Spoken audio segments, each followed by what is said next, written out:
शहर के छोटे से कस्बे में रहने वाली सुमन देवी की उम्र लगभग 58 वर्ष थी। उनके दो बेटे थे, जिनमें से बड़े बेटे का विवाह हो चुका था। उनकी बहू प्रीति एक पढ़ी लिखी और समझदार लड़की थी, लेकिन सास बहू के रिश्ते में समय के साथ उतार चढ़ाव आने लगे। हर परिवार में दो पीढ़ियों के विचारों में टकराहट होती है। प्रीति जब पहली बार इस घर में आई तो उसके मन में कई सपने थे। उसने सोचा था कि ये घर उसका भी होगा, जहाँ उसे माँ जैसी सास मिलेगी और वह भी सबको खुश रखने की पूरी कोशिश करेगी। दूसरी ओर सुमन देवी ने भी सोचा था कि अब घर में एक और सहारा आ गया, जो उनके बेटे और परिवार को अच्छे से संभालेगा। शुरुआत में सब कुछ अच्छा चला।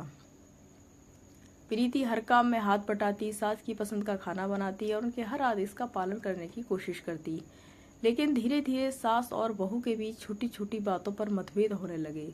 सुमन देवी पुराने ख्यालों की थी। उनका मानना था कि बहू को हमेशा बड़ों की आज्ञा का पालन करना चाहिए, घर के कामों को प्राथमिकता देनी चाहिए और ज़्यादा बाहर घूमना फिरना नहीं चाहिए। वहीं प्रीति आधुनिक विचारों वाली थी। वह पढ़ी लिखी थी और अपने करियर को आगे बढ़ाना चाहती थी। एक दिन जब प्रीति ने नौकरी करने की इच्छा जताई तो सुमन देवी नाराज हो गई। उन्होंने कहा, बहू का काम घर संभालना होता है, बाहर जाकर नौकरी करना नहीं। सास का ये जवाब सुनकर प्रीति को बहुत दुख हुआ, क्योंकि उसके माता पिता ने उसे पढ़ाया लिखाया था ताकि वह आत्मनिर्भर बन सके। धीरे धीरे घर में बहू और सास के बीच तनाव बढ़ने लगा। कभी खाना बनाने के तरीके को लेकर बहस होती तो कभी मेहमानों की खातिरदारी को लेकर। बेटा, जो दोनों के बीच संतुलन बनाने की कोशिश करता, अक्सर किसी एक तरफ झुक जाता, जिससे किसी न किसी का दिल दुखता। समय बीतता गया और रिश्तों में कड़वाहट बढ़ती रही। लेकिन फिर एक दिन एक घटना ने सब कुछ बदल दिया। सुमन देवी बीमार पड़ गईं। डॉक्टर ने आराम करने की सलाह दी। अब पूरे घर की जिम्मेदारी प्रीति पर आ गई।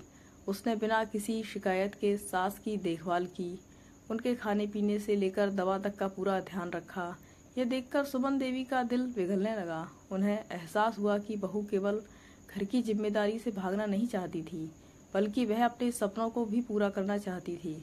एक दिन जब प्रीति ने उसके पैरों में मालिश की तो सुमन देवी ने कहा, बेटी, मैं सोचती थी कि तुम मेरी बात नहीं मानती, लेकिन आज समझ आया कि तुम मेरा कितना ख्याल रखती हो। यह सुनकर प्रीति की आंखों में आंसू आ गए। उसने धीरे से कहा, माँ, मैं आपकी इज्जत करती हूँ और आपकी सेवा करना मेरा फर्ज है, लेकिन मैं अपने सपनों से भी प्यार करती हूँ।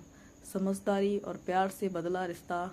अब सुमन देवी को समझ आ चुका था कि पुराने विचारों के साथ नए विचारों को जोड़कर ही परिवार सुखी रह सकता है। उन्होंने खुद ही प्रीति को नौकरी करने की अनुमति दी और घर की जिम्मेदारियों को आपस में बांट लिया। धीरे धीरे उनके बीच का रिश्ता पहले से बेहतर होने लगा। वह अब माँ बेटी की तरह रहने लगी। सास ने बहू को बेटी माना और बहू ने सास को माँ। घर में अब शांति और प्रेम था, क्योंकि दोनों ने एक दूसरे की भावनाओं को समझ लिया था। सास बहू का रिश्ता ना तो पूरी तरह खराब होता है और ना ही पूरी तरह अच्छा। ये इस बात पर निर्भर करता है कि वह एक दूसरे को कितना समझती हैं। यदि सास बहू को अपनी बेटी मानकर उसके सपनों का सम्मान करे और बहू भी सास की भावनाओं को समझे, तो ये रिश्ता सबसे खूबसूरत बन सकता है। ये कहानी केवल सुमन देवी और प्रीति की नहीं, बल्कि हर उस परिवार की है जहाँ दो पीढ़ियों के विचार टकराते हैं, लेकिन जहाँ सास बहू दोनों में प्यार, सम्मान और समझदारी हो, वहाँ हर रिश्ता मजबूत हो जाता है। सामाजिक सत्य पर आधारित।